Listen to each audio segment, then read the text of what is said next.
Jemberana menargetkan capaian 100% vaksinasi COVID-19 di seluruh desa dan kelurahan.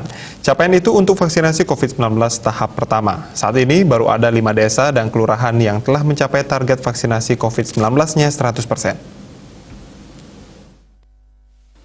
Bupati Jemberana Inengah Tambe pada peringatan Hari Kesehatan Nasional HKN ke-57 menargetkan capaian 100% vaksinasi COVID-19 seluruh desa dan kelurahan di Kabupaten Jemberana.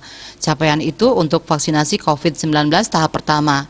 Saat ini baru ada 5 desa dan kelurahan yang telah mencapai target vaksinasi COVID-19-nya 100%. Bupati meminta kepada para petugas kesehatan agar lebih giat dan menggencarkan vaksinasinya kepada masyarakat sehingga dalam waktu singkat dan cepat semua desa dan kelurahan di Jemberana vaksinasi tahap pertamanya 100%.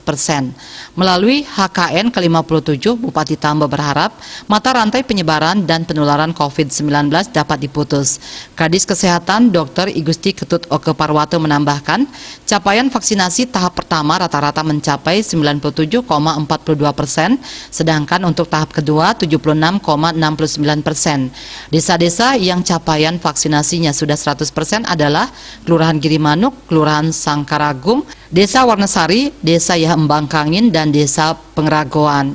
Terkait dengan gebiar vaksin door-to-door 2.000 vaksin, Oke Parwato menargetkan mampu dituntaskan dalam sehari. Witari Denpos melaporkan.